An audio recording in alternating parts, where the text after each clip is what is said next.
Didn't see you there. My name's Jared Buller.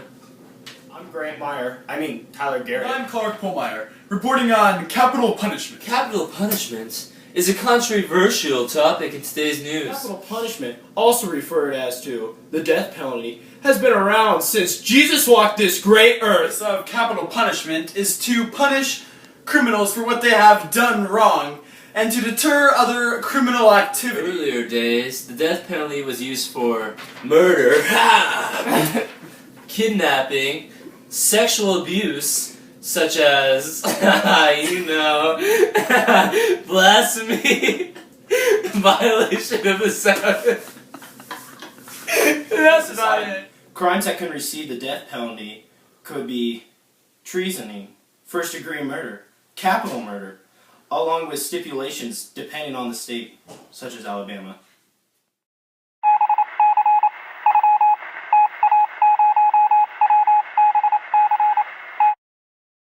In the olden days, the death penalty used to be cruel and inhumane. But in today's society, the death penalty has become more humane.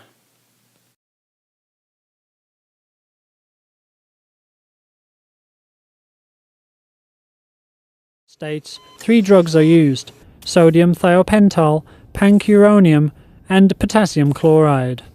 The first drug administered is sodium thiopental, a barbiturate. It acts as an anesthetic used to render the person unconscious. The second drug is pancuronium, a muscle relaxant that causes paralysis. The final drug is potassium chloride, which stops the heart, causing cardiac arrest. Another opposing view of capital punishment is that some victims' families believe that capital punishment is not enough closure because they want the criminal to live out their life in prison. On the other hand, most victims' family believe that capital punishment is closure, knowing that the criminal will never hurt anyone else again. Police came to the state capitol today looking for answers and justice for their loved ones. As KCRA3's Mike Lurie shows us tonight, a Sacramento area mother now seeking the ultimate penalty for her son's killer after nearly 16 years. There's plenty of pain in these pictures. Memories of loved ones struck down before their time. Victims like 8-year-old Michael Lyons of Yuba City, who was walking home from school in May 1996 when he was abducted by a serial killer. He kidnapped Michael and he kept him for 10 hours and he tortured him during those hours and murdered him ultimately the next morning. The convicted killer, Robert Rhodes, is now on death row, where Sandy Friend, Michael's mother, is hoping Rhodes will pay the ultimate price. If he isn't the poster child for the death penalty, I don't know who would be. I mean, he is the evilest of the evil. He is the worst of the worst. But if you ask Sandy and other survivors here at this victim rights rally, the death penalty is something they firmly believe in. I don't think there's any other justice besides that. One of the most controversial viewpoints of capital punishment is the viewpoint of religion.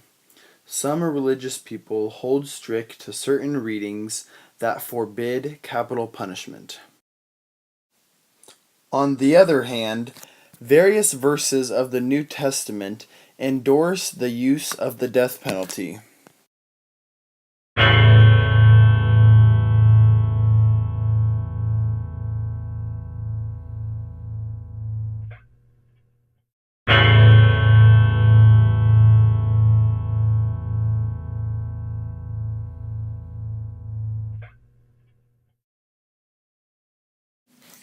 Capital punishment is a necessary evil that needs to be kept in order to provide closure for victims' families who have endured so much,